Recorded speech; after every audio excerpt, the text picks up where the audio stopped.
It is Huan Kai. So it's be Huan Kai. It's okay. Huan Kai. Huan Wei.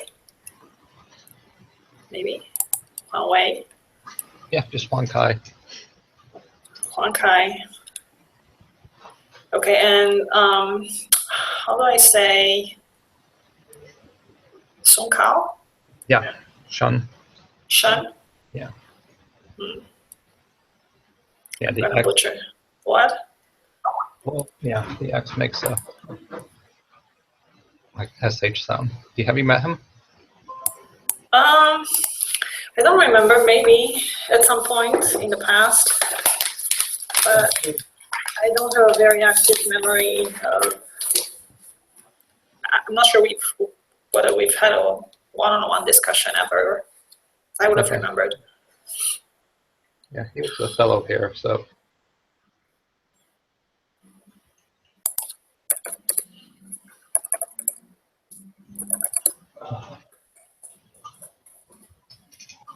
We have lots of time. Still have 20 minutes. I know. It's okay.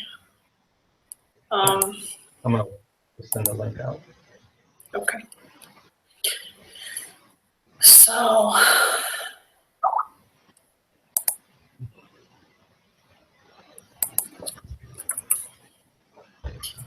my co-author is working away at our 20 table online appendix.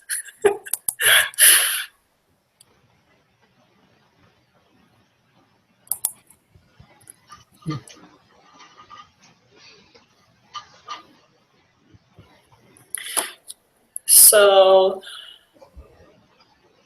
the point is that most people should mute their microphone when they're not talking, right?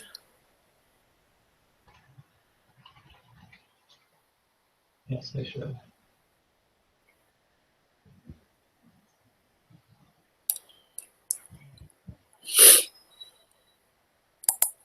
It's ready.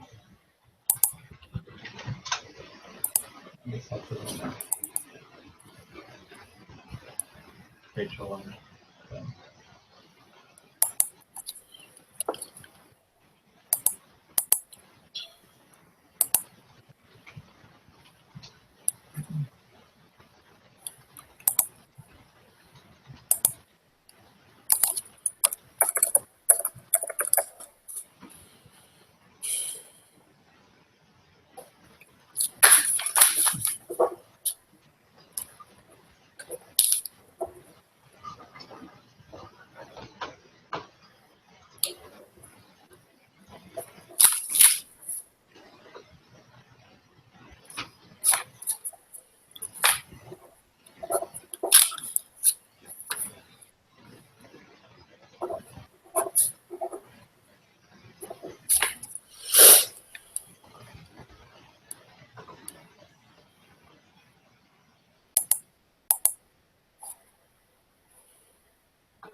I think we're all set now.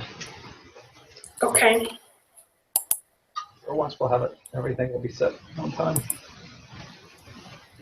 Okay. You look relaxed. Yeah, that's Friday. Yeah. I remember I remember when I came for the monetary policy workshop. I wasn't the period when you were not very relaxed or happy or. Yeah. But no, it's like you have a cloud and you're all good. For about a month. Yeah. Yeah. And then hell will break loose. Hopefully it's not going to be that bad. Yeah, so I guess if the breastfeeding goes well, all will go well. Yeah. Do you have a name? No, No? we're talking about that this weekend. Also, this weekend is the name talk. Okay. Trying to decide on that. Okay. Is it this weekend that you're traveling? Or you just traveled to see your parents? No, just last weekend. Yes. How did that go? It went okay. Parents were excited, so it was nice.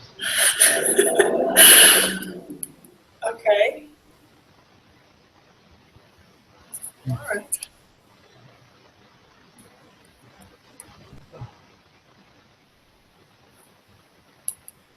Tonight is the nice dinner. Mm? Tonight is the last nice dinner. Yeah.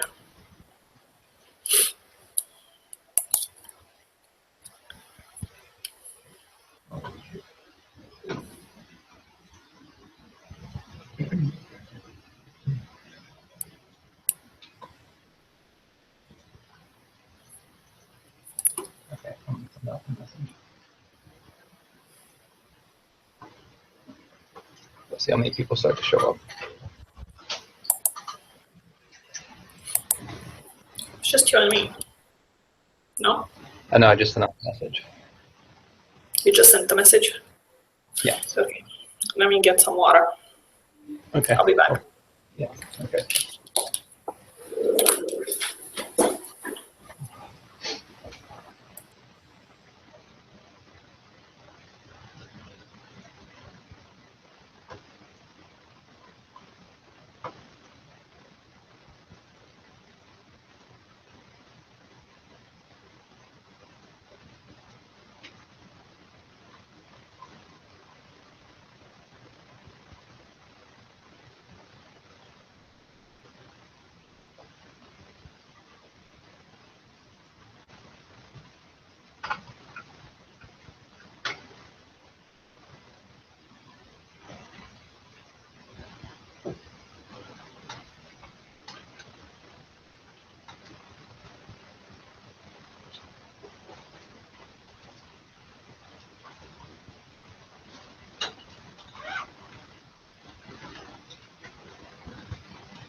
Hi.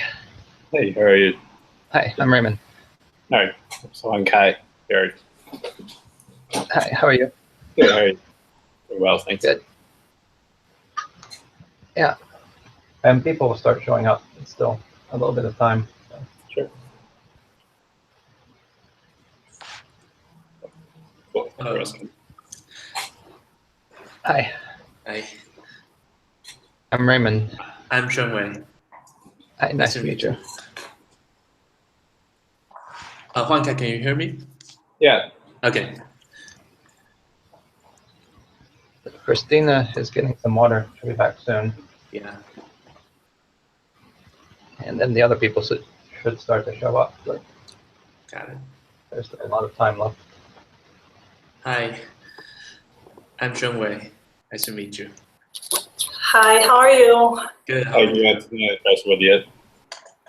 Hi, good to see you. Good to see you. Can anyone hear my voice? Is that too low or? It's pretty good. Okay, cool.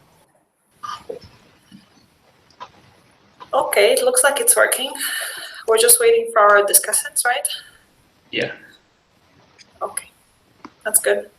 Couple of more minutes. We'll be at 15 minutes. So. Yeah. Cool.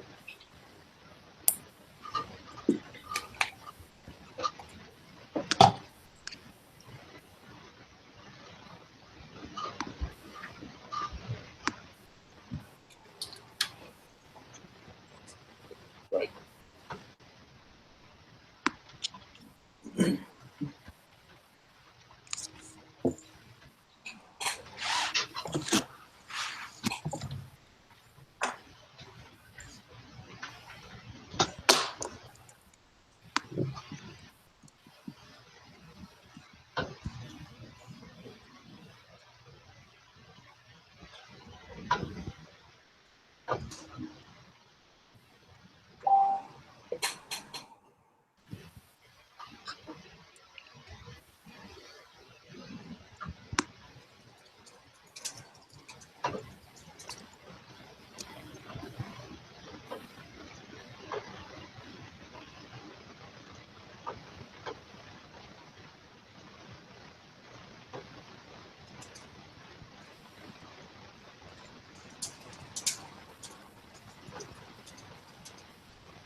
Hello?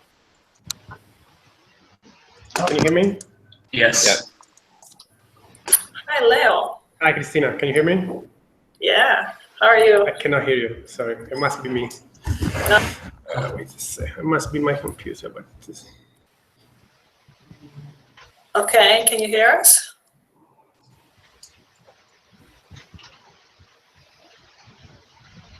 Can you hear me now? Yeah. Yes. Yeah, I cannot hear you though.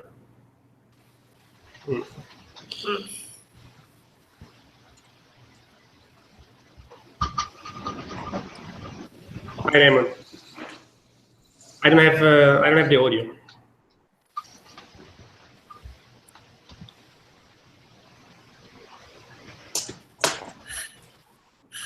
What could be done? I guess. I wonder.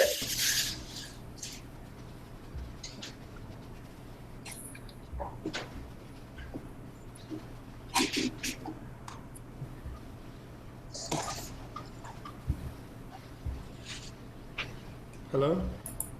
Hello. Okay, I figured it out. Okay. So can you hear us now? Yeah, that's perfect. Yeah. Can you hear me? Hello, guys. How are you? Good. How are you? Nice. Yeah. Hey. Nice to meet you, even though Nice like to on meet the you. Skype. I'm Zheng Wei. How are you guys? It's a pleasure meeting you. Doing well, thanks. Very interesting paper. I really enjoyed reading it. Thank you. Cool, very cool model. Who is the mathematician between the two? Yeah, Later. Well, Okay, the so paper is actually let me begin with this. So it's actually we're kind of inspired by Wayan's PhD dissertation, and I kind of kick in the middle of it and provide the insight on that. And since I'm also a modeler, so I have a lot to learn from him during the process of writing. And so in the next couple of months, we'll try to do a statistical model on this. We actually test the co-evolving network model. But I mean, there's a lot of like data structure issues that we will open up for discussion in the following 75 minutes. So. quick question: Can you hear me like okay? yes. Yeah. Perfect. Okay, because I cannot really hear you like very well. Like now, like you're breaking a lot. So so it must be like the problem with like my wireless. Should I raise the volume or just simply some delay in the volume transmission? This is very good. I just you're breaking a lot, so I cannot hear the conversation very well. But in any case, I think it's important that like you can hear me for Yes. And I'll try to make an effort to understand where the conversation is going. Okay. So Leo, you don't have the Ethernet cable plugged in. You can do it. No, here I don't use. I use wireless because. Do you think it's better the cable? Yeah. So if you have the cable available, it's usually better. I also don't have the cable, but in my office, if I was in my office, I would have the cable. I don't. No, I don't have the cable. Unfortunately, now it's a little bit better. I also have another computer here, and it was syncing. Like Dropbox was syncing a lot, so maybe it was also like the reason why it was wireless was a little bit weak. Now I think it's a little bit better. Let's see if this is going to work out. But the important thing is that you can hear me clearly. So that's Yes, totally. Okay, good. There's no problem hearing you. Christina, how are you? I'm good. I'm in Romania. It's my sabbatical year. Okay. So I was about to say that you look very tired, but if you're in sabbatical, I am very tired. Sabbatical. Well, that's not a compliment, but okay, it's 8 o'clock here, so okay, 7. Let's say. No, it's a compliment because I was implying that you're working very hard during your sabbatical. Yeah, I am working my ass off. How are you? You always do. Very well, very well. Was my first year at McGill last year was very good. Had a lot of fun. Very good students, interesting colleagues, and so last year went very smoothly. And we really love Montreal. I mean, how can you not? So we really like it. And the winter last year has been very mild. We have been told that this year is going to be very cold, so it's going to be the real test. But even last year for me, it's the coldest weather that I ever experienced in my life. So at that point, it doesn't really make a difference if it's minus 20 or minus 30. I mean, it seems kind of like a trivial difference. So. Well, it's not a trivial difference. Let me tell you, it was a mild winter in Michigan as well, and compared to 2 winters before, that was a killer. So we'll see. Yeah. So everyone who is not from here tells me that the winter is the reason why at some point you want to leave. But there are so many other good aspects of Montreal, and especially for an European is it's really one of the most European cities in North America. So it was very easy for me to kind of settle in and to fit in. And my wife is from here. So we have quite a lot of friends even outside academia. So it's been very good. I can really not complain. So I remember from Montreal that there's a lot of underground tunnels, so you can actually escape the winter through the tunnels. But you would be surprised to know that last year, I always walked from my apartment to McGill, which is half an hour walking, throughout the winter. So even when it was very cold. So in the end, you gear up. You need proper, you need proper coat. You need proper gearing, and then again, you have to get used to it. I mean, it's at the beginning is brutal, but then I think you adjust. And if I adjust, everyone does. So, Leo, are you from southern Italy or northern Italy? Just Florence, so in the middle. In the middle. Okay. So Florence is typically very humid both in winter and summer, but it's rarely below 0. So this has been very cold, and London is also pretty mild. So this has been the most extreme weather that I experienced. But on the other hand, we have a beautiful summer. We have a summer that is really, really gorgeous in a way that is not in the UK. So we have really two seasons here, and you have to kind of appreciate both to be able to handle. So last year we did a lot of cross country skiing, and I got very into it. And we live very close to the mountain, so that was fun. So you need a reason to get out and do something. That's what Christophe told me. That was his main suggestion. Find something that you really like to do in winter, because otherwise the kind of the attitude is to withdraw in your own house and stay there for 6 months. Hello, hi Xun. Hi Xun. Can you see us? Can you hear us? Hello? Hello. Hi. Sorry. Yeah. Can you see us? Can you hear us? Yes. It took me a few minutes to figure out how to use this one, so I apologize. No, it's great. You're not late. Oh, really? It's perfect. Okay. Great. So we're still waiting on Yin and also on Robert. I'm actually here. I just don't have I don't have Hi, a Yin. webcam. Yeah, I've heard they have a camera. There's no camera? No, I don't have one. Oh no. It's better. I have a cold. You don't want to see what I look like now anyway. So we don't have to show faces, huh? Okay. Hi Robert. Hello. Can you see us okay? Everything's good. Okay, so everybody's here then? Yep. Do you want to say hi to Ray, who's helping us run the workshop at this point? Hi, Ray. Hi. Okay, so basically, I'm the chair of the session. I'm just going to briefly introduce everybody so that we know who we're talking. I'm going to give the word to the authors, who have 2 minutes to just introduce the idea of the paper. Then I'm going to go one by one through the discussants. We're going to hear the comments, and as the comments wind down, we're going to have a discussion. It's pretty simple.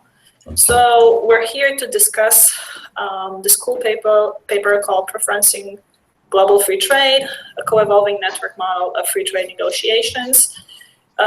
We have two authors, Huan Wei and Huang Kai. And then we have 4 discussants, great discussants, I might say. We have Ian from University of Michigan, whom we cannot see.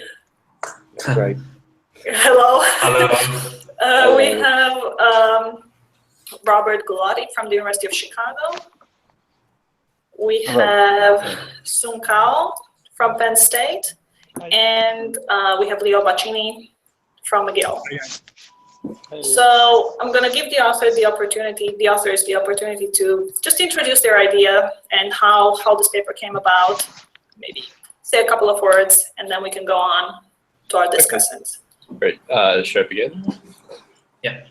All right. So this paper is ostensibly inspired by the decade-long debacle of the Doha trade round, which just came to a complete failure last year. So in this paper, we revisit and explore the competing claims, kind of like age-old question between the stumbling block versus building block argument about the role of preferential trade law in FTA formation. So to do this, we developed a co-evolving network model, and to explain the dynamic of this process and analyze the condition under which global free trade can be achieved. So our main claim is actually in line with the building block argument, and albeit it comes with some conditions. So we argue that preferential trade law can promote global FTA whenever its proliferation, how to overcome the initial hurdle of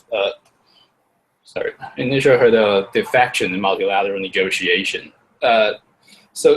So our model begins with a typical Erdos-Renyi network, simply the Erdos-Renyi random type network, and the model suggests two causal mechanisms, or maybe it's shouldn't say causal mechanism, and simply two dynamic that influence the evolution of FTA network. So first of all, there's a strategy updating process that compares the utility of establishing a link with any other adjacent node.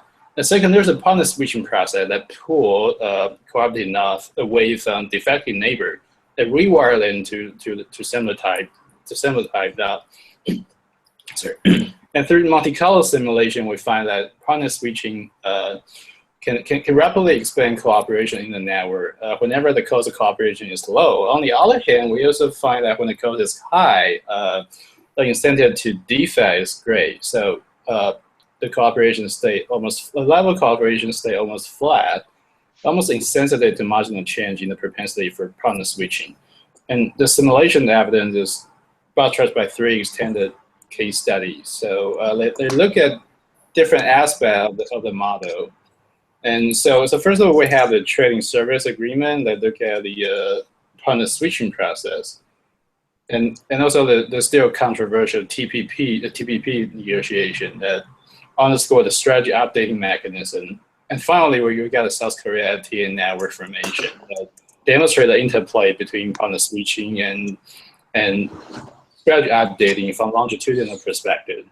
And that's it. We're happy to answer your question.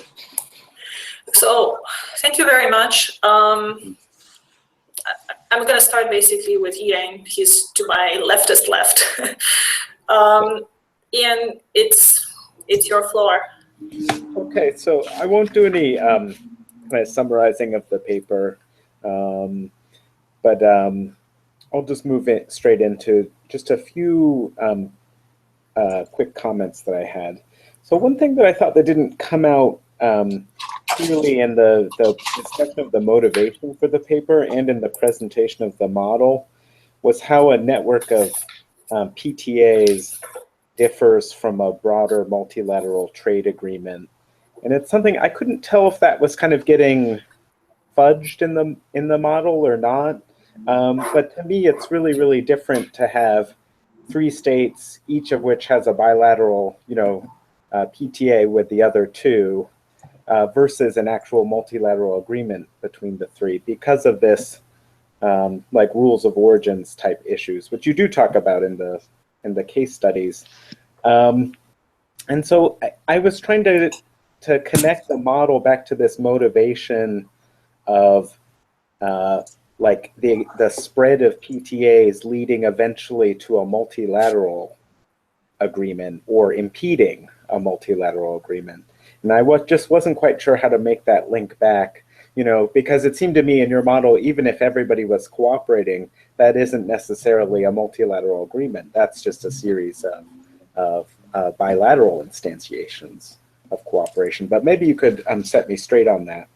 A second sort of big area that I had questions about are, and I think part of this is just presentational and being really clear, especially for people like me who don't know the types of models that you're working with very well.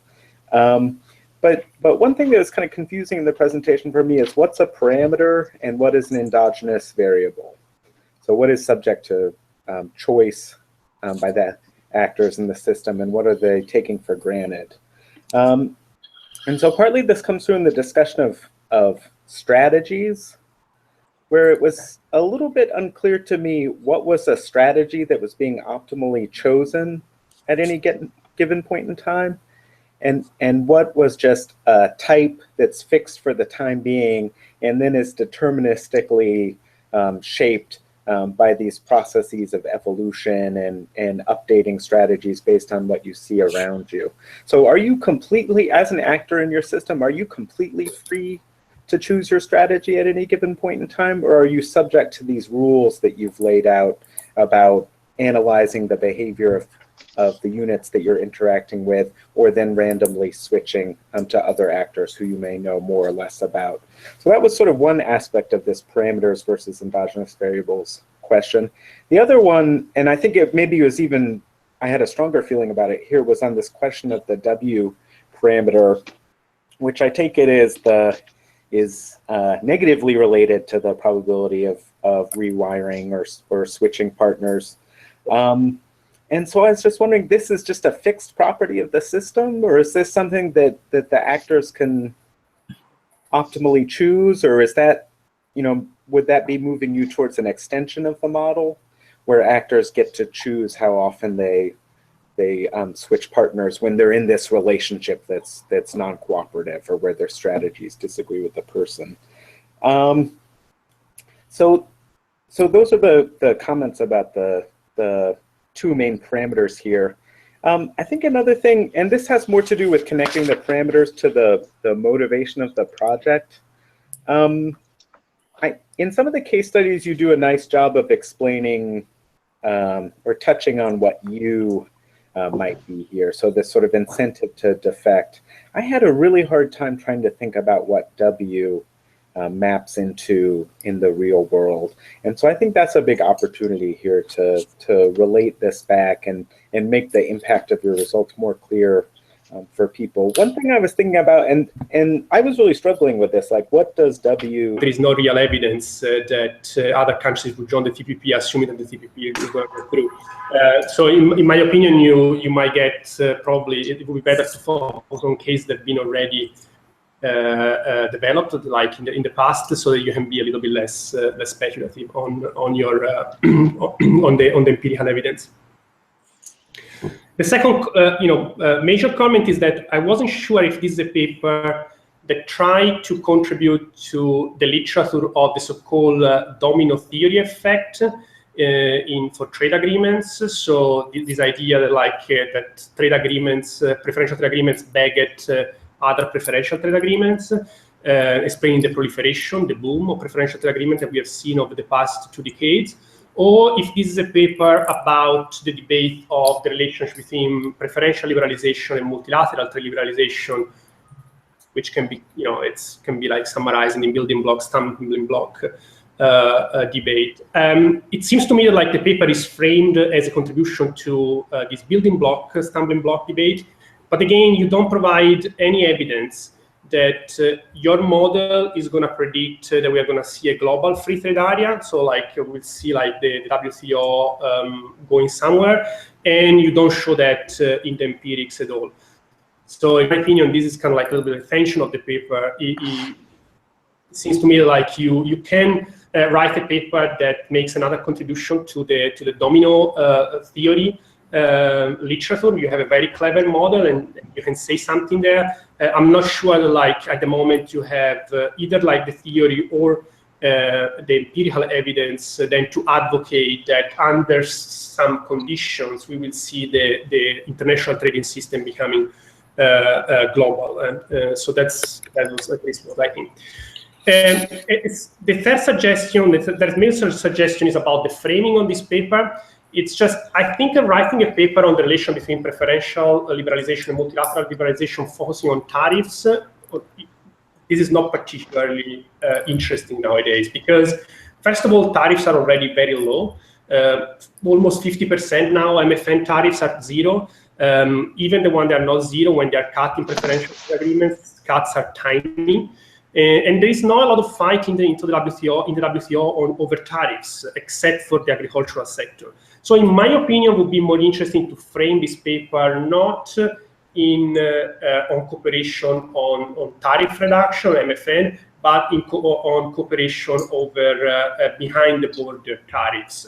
So regulations, protection of investment standards, because that's, I think it's a little bit more interesting, and that's where you see the tension between going in a preferential way or going like in a multilateral way. Do I have a little bit more time, Christina? Sure. Okay. So few comments on the model. The first implication of the model, the one is at page 7. Here, like you see, like when the defecting type constitutes the majority of countries' immediate neighbors and the payoff of defection, so U, is high, then cooperative countries actively adopt the strategy of the defecting partners, and so you see cooperation going nowhere, and when the number of cooperative partners is relatively large and U is small, so the cost of cooperation is small, then you have that like a dense network of free trade areas emerge. And here, like, my reaction to this is that, but why is this new, right? So this is, to me, doesn't seem very new. This comes like, right away from a repeated like PD, prisoner's dilemma model. I mean, if I have a lot of defectors and the cost of cooperation is high, I don't have cooperation. If cooperation is low and I have many countries cooperating, I have a lot of cooperation. Yeah, I buy it. But why is this really new? So the thing is newer. The more original contribution is definitely the second implication, which is the probability of rewiring. I totally agree with Ian that like it took me ages to understand like this if W is rewiring or the It's 1 minus W is rewiring. Sorry, we are political scientists. We are not mathematicians, I guess. And so here, like I think this is interesting. The second implication is interesting. So when the probability of rewiring is high, you have more like a cooperative country aggressively like trying to find to form free trade areas, and that's why you see this building block effect emerging. And again, that's what you see. What you see is not a building block. What you see your model predicts a proliferation of free trade areas. So that's to me seems like more suggesting a domino effect. You can explain why you see many free trade areas. You don't have, in my opinion, I don't see it. Maybe I'm wrong. You don't have a model that predicts actually that this free trade area at some point will join in this large global free trade area, which is, I think, will contribute to the debate of the building block. Or the building block argument. That's at least that seems to me that this is the case. And I'll give you like some reason why you might not see, even if you have a proliferation of free trade areas, you might not see the emergence of a global free trade area. First of all, because when you update your strategy, so you are like, basically decide to cooperate or to not cooperate according to your neighbors, you can update your strategy in two ways. Either you join the same trade block of your neighboring countries, of your neighbor, or you like form a competing trade agreement. This has been already like studied in the literature, both in economics and political science. And forming competing trade blocks doesn't per se lead to the formation of a global free trade area, because those competing trade blocks can really still come out fight one against the other, which is the basically what people thinking that free trade agreements go against multilateral liberalization. That's what they have in mind. That's what Bhagwati have in mind. You have the formation of like trade blocs that they're very cohesive, and of countries within the bloc, they trade a lot, but they don't trade a lot outside. Also, the cost of one thing is like it's not clear here is that the cost of cooperation of free trade areas, of forming preferential trade agreements, is different from the cost of cooperation of creating a global free trade area. The reason why I'm saying this is because when you sign preferential trade agreements, naturally the reason why you sign preferential trade agreements is because even if trade agreement is plurilateral, you can make a plurilateral trade agreement into a bilateral trade agreement. So you sign different deals with different countries, you cut tariffs in different ways, you set regulation in different ways to keep the preferential trade agreements alive. But this is not something that you can do at WTO level. Because the WTO level, remember, is this single undertaking. So you take the whole package, and we all cut the same tariffs in the same way with everyone. We all adopt the same regulations and services, or we don't go anywhere. So the cost of cooperation in a PTA, it's smaller than like cooperating globally. And also, like something that like it's not clear to me from the model, and maybe this is something that you know because you don't want to go there, or because this is the first. Leo, don't move on because Robert has a contingent comment. Just on this one point, I really like that comment about how the difference between the multilateral system and the plurilateral system, that you would be able to condition more in a plurilateral system than you would in the WTO. But this is different than how we used to think about the WTO, where because of Article 24, PTAs have to go to zero, and they would have to go to zero on everybody. But in the WTO, you can make differential concessions. It's just that you have to then extend those concessions on products that maybe nobody else cares about to the entire group. So I would have thought it was the opposite than what you were just describing, unless we think about the portions of the WTO that are about standards, where they're lowering everything the same amount. But even then, there might be some discrimination that's available at the WTO, but because of Article 24, it's not available in Article 24 consistent PTAs. So it's not clear this comment. So you are saying that so signing PTAs is more. So what's the implication of what you are saying? That signing PTAs is more costly? More uniform. There's less discrimination that's available when you sign PTAs with a bunch of countries because you have to lower everything to zero. So on this I disagree. You don't have to lower everything to zero. First of all, at some point you have, but we have data on tariffs, and we know that like this doesn't happen soon for many products. We have evidence that some products are carved out. We have evidence that the WTO is not very strict in applying this Article 24. So even like in agreements in which you don't have evidence of strong preferential liberalization, you still then they're recognized by the WTO. And the whole point of signing preferential trade agreements, you can split the deal. I mean, if you sign a preferential trade agreements, if the EU sign a preferential trade agreement with a bunch of African countries, and those African countries have different preference for trade liberalization, that's what the preferential trade agreements allow you to do. You create a deal with Caribbean countries, which is different from a deal with like African countries. You cut tariffs in different ways. Sometimes you include, in some preferential trade agreements, you include regulations to liberalize the service sector. In some agreements, you leave them out. Even if this is part of the same deal, and so this gives you like way more flexibility than in the WTO, in which this is a decision that has been made by the WTO at the beginning. You have all agree on the same issues in each area to go ahead. So that's how I see this. Robert. I agree with what he's saying. I'm just saying, like, traditionally, the way we had thought about the WTO is that you can set tariff lines to all sorts of different levels within the WTO, and that's not something you have available to you in a PTA. But it's true that nowadays, a lot of the issues that are being covered in the WTO are these sort of broad swath everyone's going to talk about services, everyone's going to talk about government procurement, and then we all come up with one deal. But even within that, there's a lot of opportunity on the product by product level to discriminate, not necessarily by country, but by product. So it's not obvious to me that we would say relatively the WTO is less discriminatory than PTAs within the membership. But I was just saying, like, that's a new thing, and that's something that comes out of your work, Leo's work, but it doesn't come out of like the traditional literature before your work, which is fine. Okay. So, Leo, do you want to finish?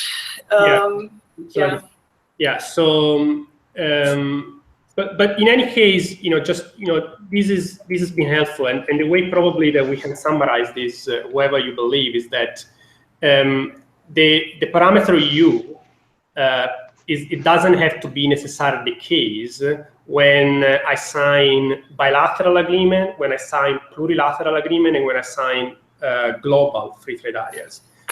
Then, if you read the literature in the way that like Bobby read it, then you might think that like this parameter, this U, this cost of cooperation is higher in the case of PTAs than in WTO, or if you buy what I'm saying is the other way around, but doesn't matter. But at this stage, when I read your paper, it seems to me, and maybe I'm wrong, that U is actually the same whatever like cooperation strategy you are implementing, so bilateral or plurilateral. And so I don't wonder if this is something like you can relax in the model. So just following up on this cost of cooperation is that another thing that strikes me, and this is again based more on kind of like real world knowledge, and I don't know if this is it's a good understanding of your model, is that seems to me like here like the probability of rewiring, it's a probability that it's what I would call monadic. So it only depends, it's a decision that depends on the country, but doesn't depends on, it's not dyadic, it doesn't depend on the other country. So I decide to rewire in general. Now, what we know in the trade literature is that rewiring, so stop cooperating with some country and start cooperating in others, it depends on, it's dyadic choice at least, because it's easier to give up cooperation with some countries. It's much more difficult to give up cooperation in other countries.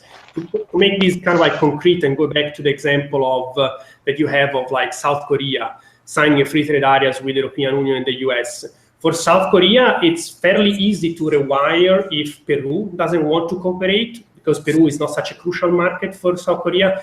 It's very difficult for South Korea to rewire with the European Union and the US, because getting access to those markets is much more important in terms of like gains from trade for those countries. So again, that's making me think that like these W parameters, it's not monadic, but it depends on the other partners, which it's what like models, econometric models that have been implemented before to explain the proliferation of preferential trade agreements tend to highlight.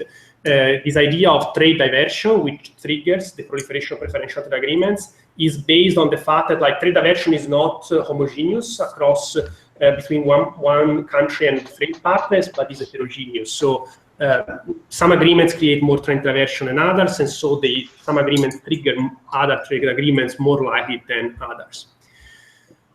And the last comment on the model here is that at page 24 you say that U is a function.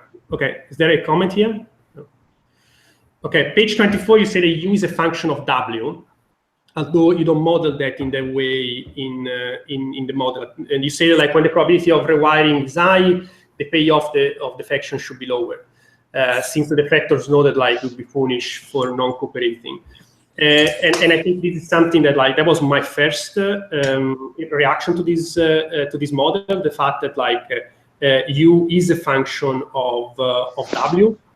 I also think that like actually W is a function of U, in a sense that when the cost of cooperation is very, very high, then seems to me that rewiring is the only dominant strategy. It's the only strategy that you have in any repeated game when like the cost of cooperation is very, very high. So you rewire regardless, which it seems to me is what you find, if I understand that correctly, is what you find in figure 4, panel B, in which you basically, like when the cost of cooperation is very, very high, the parameters like W doesn't matter anymore, you just don't have cooperation. This to me suggests the fact that when then even W is a function of U, not only U is a function of W. And I'll stop here. Okay, so quick replies. There was a lot of comments. All right, so it'll be a quick finger representing 4 response. So first we can so for the TPP case, where TPP was actually concluded earlier this year, so it's now waiting for the second round negotiation. But still, the result of the first round negotiation is still waiting for approval from National Congress from 12-member country. And the second point about domino theory, we may be making maybe way more ambitious claim about like the global FTA things. But speaking from the perspective of like graph theory, if I have a denser connection, that means that like the full connection may be easier to achieve. So if you have denser connection, maybe tautological in this sense. And for the third point about the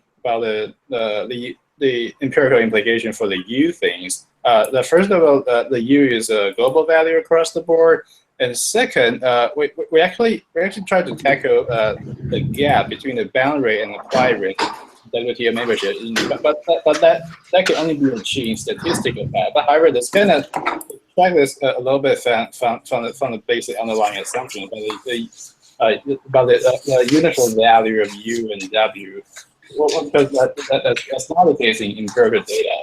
We'll definitely talk about this in like when Christine open that discussion later. All right. Okay, so Bobby. Okay, so many of my comments have been made before, but I'll say them again. First on the theory, there's 2 competing perspectives that you could have about the role of, this is about the trade aspect of the theory. There's 2 competing ways you could think about the kind of relationship between FTAs and the sort of network dynamics that you're describing. Perspective 1 is called the building block theory, where the problem is whether or not FTAs incentivize changes of the MFN rate. That's the standard building blocks, stumbling blocks thing, as Leo identified. The question is whether MFN changes are more likely or less likely given particular kinds of networks. And the idea is that a large country would be unwilling to make an MFN cut because they want to sustain the advantages they build within the PTA network. That might be why that's called the stumbling block perspective. The building block perspective is that, well, you start cutting your tariffs in some areas, and then all of a sudden the values to trade then expand, so then you're willing to make MFN cuts. Neither of those theories are at play in this paper. Instead, this takes the second perspective, which Leo identifies as the domino theory, which is something that Baldwin identifies. And the question is whether the costs of trade diversion that are generated by a PTA incentivize third parties to then join PTAs themselves, either in competition with each other or to join the original network. Now, those are 2 different kinds of responses, but those are 2 ways in which PTAs can proliferate, use Leo's language. And I think that's what you're really talking about. And there's a perfectly reasonable literature on the spread of PTAs that's, I think, nice to talk about, but then you couldn't call Pascal Lamy and get him to give you advice. So, like, you know, what are you going to do? So the question in that literature, though, is what is the effect of an FTA on third parties' incentive structures? Not what is the probability of within that FTA to do certain things. And you're kind of reframing that perspective. You're saying, like, well, let's look at the subsequent negotiations after a failed FTA and the ability for states to join those and how that affects the network. That's a very different perspective than the way that people had been thinking about the role of FTAs in the spread literature. They were thinking about how do third parties get incentivized that aren't members, like China right now. Will they make the RCEP more likely now that there's the TPP? You're looking at how do people that failed to enter the TPP respond in their subsequent negotiations, which is really fundamentally interesting and different. And I think that'd be a way to maybe frame this project a little bit more. Okay, so one of the questions I have about I have a couple points on the network dynamics and the specific model that you deploy here. So normally when we study games across networks, what we do is we study the steady state. So we look at the fixed point where we wouldn't expect any changes to be occurring in the network. We've spread it enough, and now we're going to look at, like, we're going to then perturb the system and see who moves. But in this case, what we're looking at is the dynamic of how it spreads. There's a couple points on this. A, it doesn't really correspond to the way that FTAs spread in real life, right? But B, the kind of things that I should study in the world are the dynamics. And right now, in the second half of the paper, we don't have any description of the dynamics that produced the PTAs that would be interesting. What this means is I need a topology of different kinds of spreads of PTAs to study. We have never studied dynamics in, as far as I know. We don't have these kind of topologies already, so you have to provide them for us. So then we can ask questions like, okay, so on what time frame would we find this sort of dynamics interesting? So you saw that after a certain period, there's a certain level of cooperation. Is that different or the same than whatever starting period you want to say it in the real world?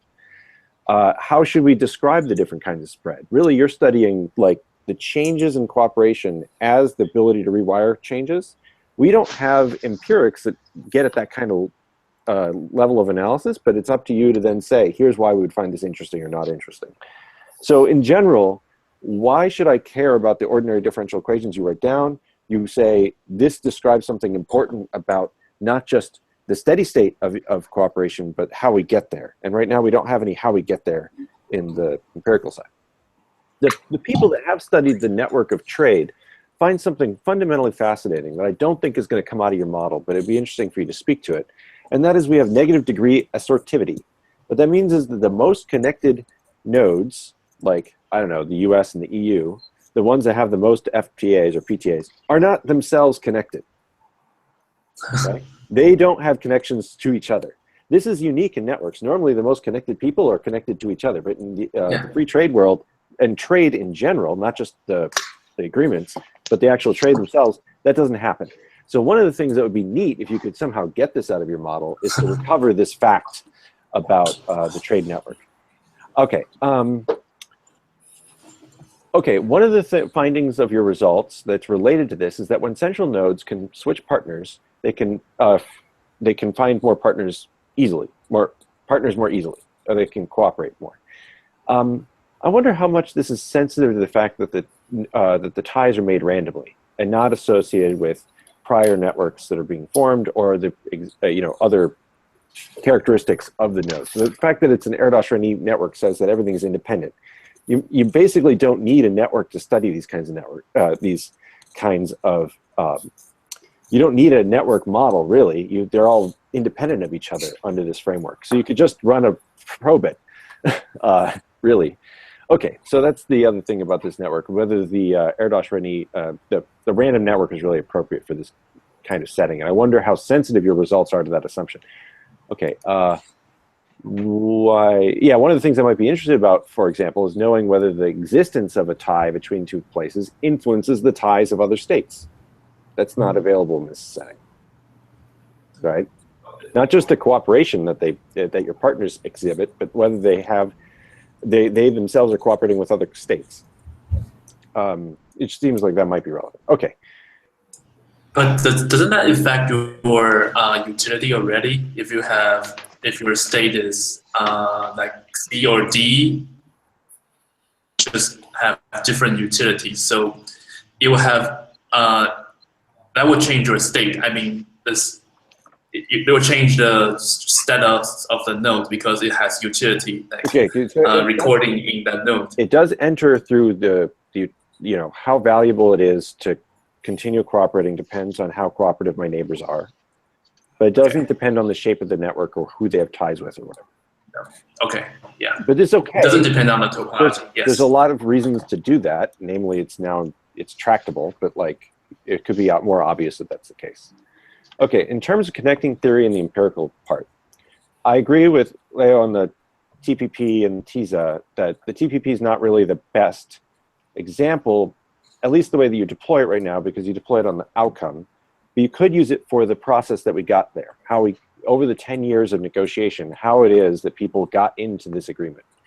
And that's not in the paper, but it could be a way of exploiting the fact that you have predictions about the dynamics that would be relevant. Because over the 10 years, it didn't just go from 4 to 12. It went 4, 5, 6, 7, 8, 9, 10, 12.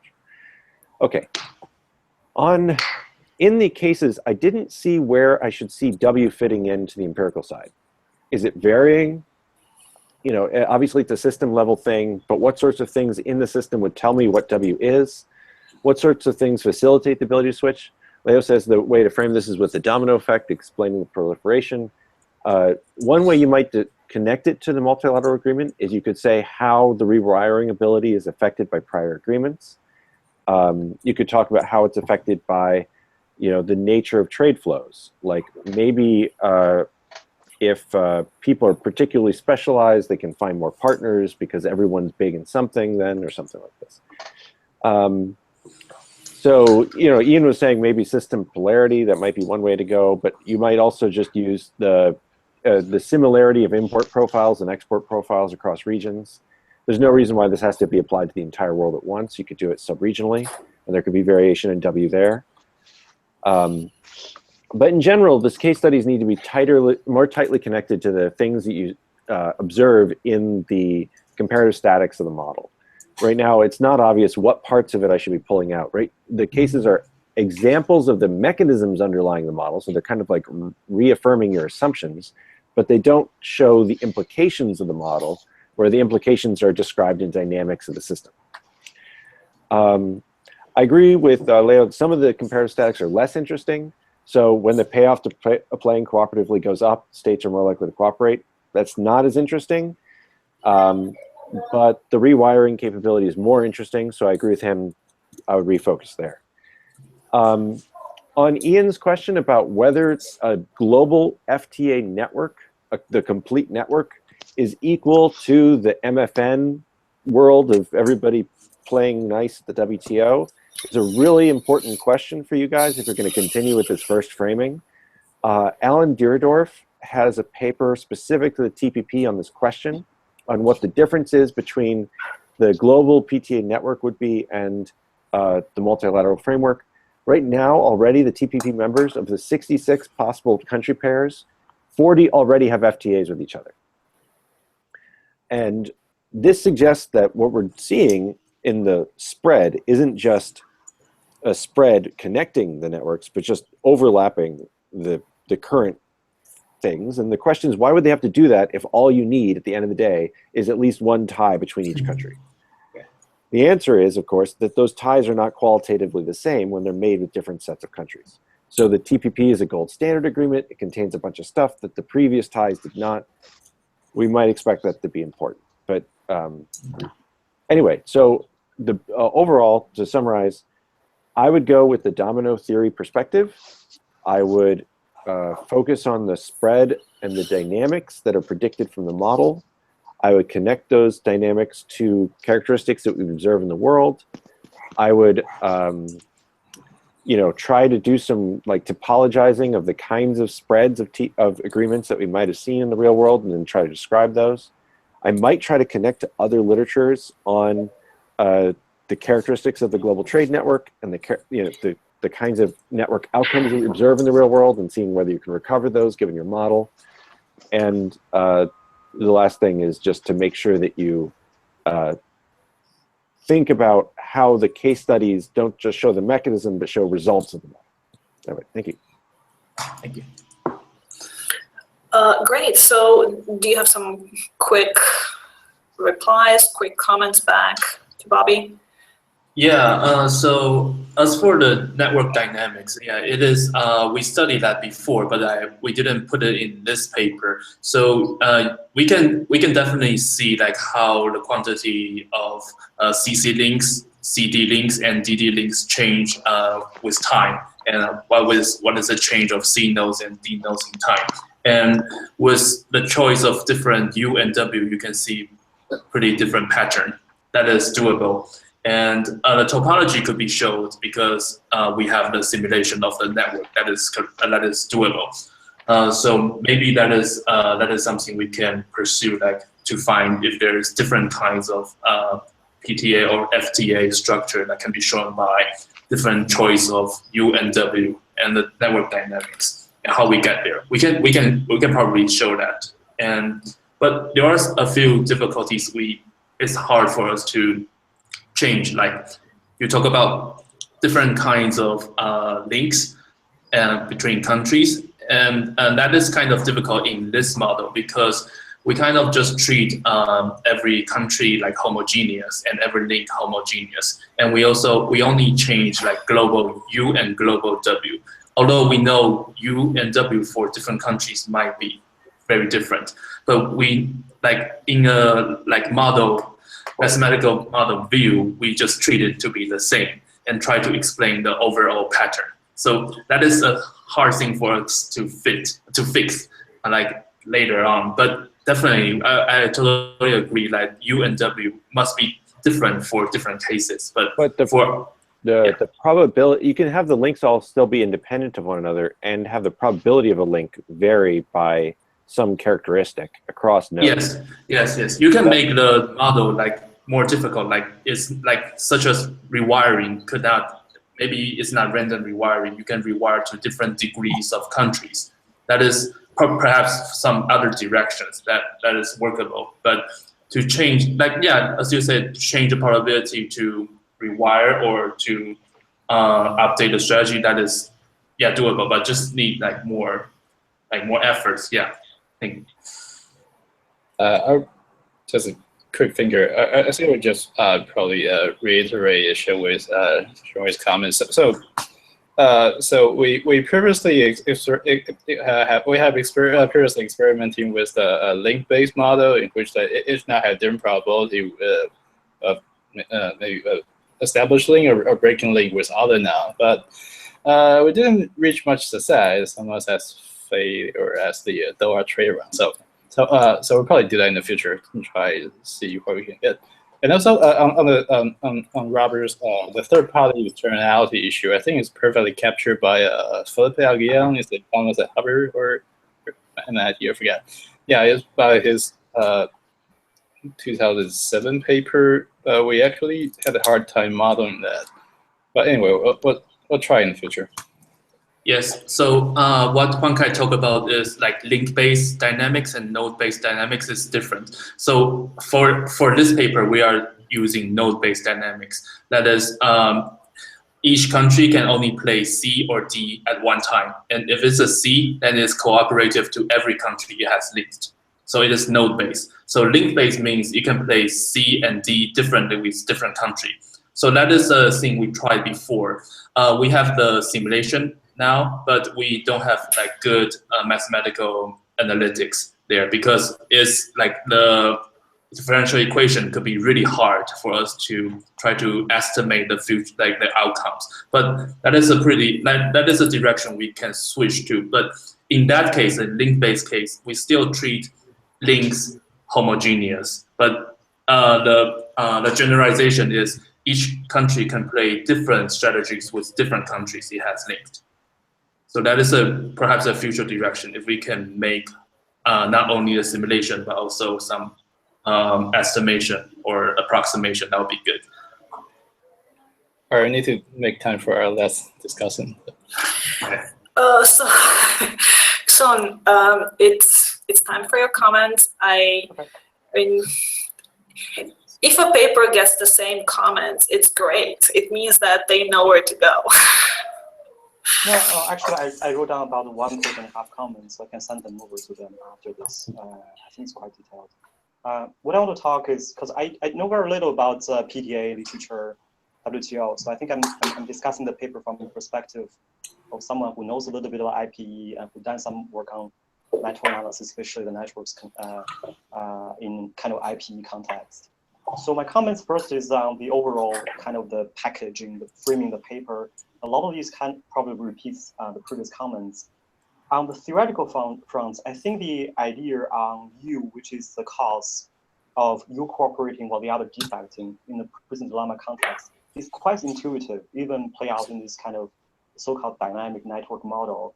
What is confusing for people, as previous discussion has mentioned, is the W thing, which I'll come to in a few minutes in terms of discussion theoretical model.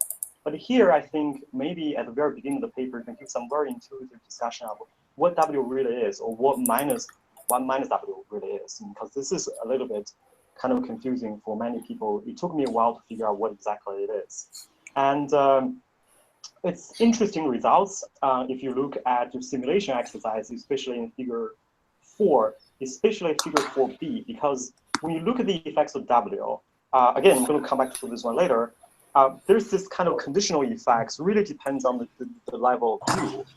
And but it's other than that figure and some of the follow-up discussion on the figure, there's no kind of, intuitive discussion of why that's the case, what does it really mean?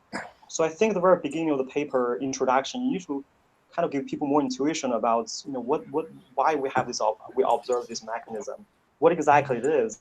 And if you can make that connection to, that's Robert's, Robert's comments about different literatures like the tumbling block or a building block or domino effects, I think that would be great. The second one is about the method, which is this AME model, and there's some other competing model. You spend like less than half a page talk about what it is. And many people will have no idea what exactly it is. And the question is, what are the potential alternative models that might be easier and much more familiar for political scientists if you want to target political science journal? So that would be something that I think you want to add. And then the case studies. The 3 case studies, for me, someone who do not understand PTA or WTL, sounds just redundant. I go through them and say, gee, interesting about these countries, but why I'm reading it?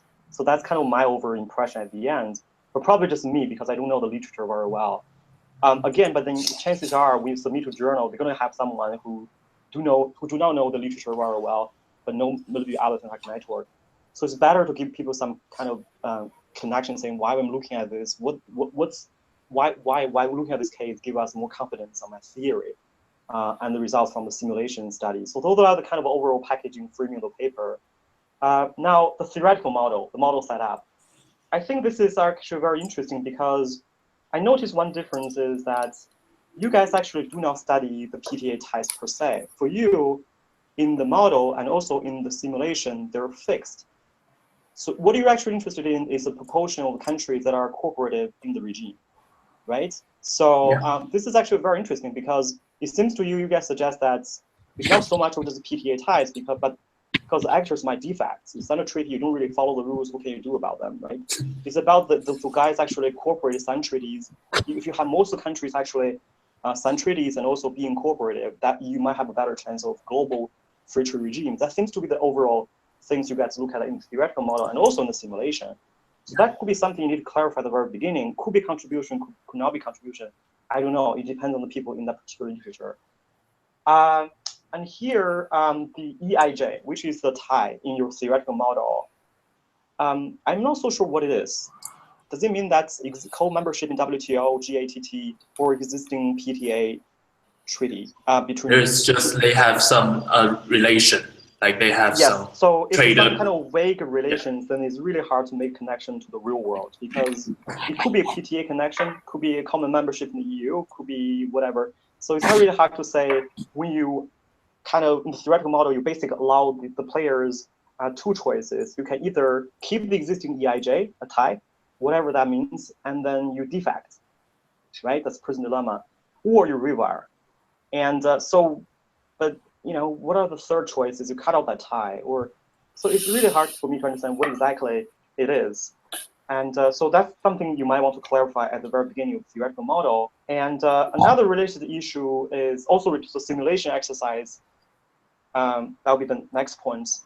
Is that again this issue of you basically fix the number of ties in your simulation. That's 5,000, yes. Right? Given 1,000, that seems to be a big departure from the reality because what we're looking at is increasing number of PTA or decreasing number. Why have to fix the number of ties? And you're really looking at the proportion of actors that are being cooperative or not. basic kind of nodal changes characteristic, key characteristic actors is actually your dependent variable. Now the normal one we're looking at is actually the PTA types, whatever other type of connection. So it's kind of confusing for people, but I'm okay with either way. You just need to lay them out at the very beginning. Another thing is, in this prison dilemma game context, your theoretical discussion seems to be focusing on the perspective from some player that is cooperative, but thinking about, gee, the player I'm playing with, they're defecting, therefore they're benefiting from this process.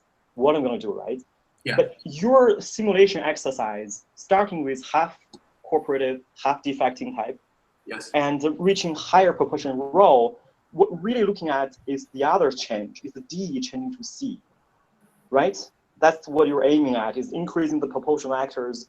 Then it requires a lot of them, or a certain proportion, switching from being D to C, being defecting to cooperative.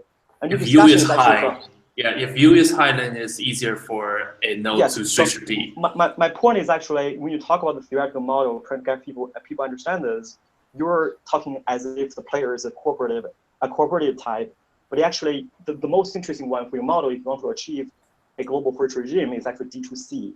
And it's not clear why would D will ever actually change to a C, because you have U, which is bounded in 0 and 1, right? Yeah, Unless so that, the local, well, I think I know what you're going to say, so I'll just finish and then you can, it's going to be a point related to the other one.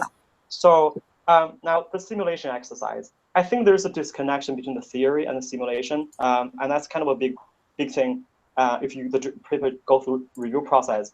One big issue is on the W, which has been discussed over and over again. But in your theoretical model, W is not exogenous given. In your page 6, you said W is a function of the payoff between Pi, Pj, and also beta, which is intensity factor, which I have no idea what that really means in the real world. And also, if the function is between Pi, Pj, and you also say Pi, Pj is a function of U. So meaning W is really a function of U at the end of the day in your theoretical model. So you really only have one exogenous factor in the model. In your simulation, you treat them both as exogenous given. You said this is a global kind of parameter or whatever, but that's not what you said in your model, in your theoretical model. So that's a big disconnection there.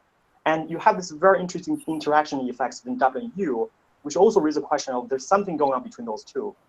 And some other thing that is not reflected in the simulation exercises, but it's actually in the theoretical model, is you said there's something called Ni, which is the characteristic of your neighborhood, which I was like, wow, it's amazing. I mean, that's kind of the thing we're trying to capture, the neighborhood effects. But it's completely missing in the simulation exercise. It's gone. It's nowhere to find. A third factor you said is the preference intensity of state selection. I think that's a beta. I'm not so sure, but it also discussed as one of the 3 characteristics in the theoretical model, but also not in the simulation. So there's this big disconnection between the theoretical model and simulations.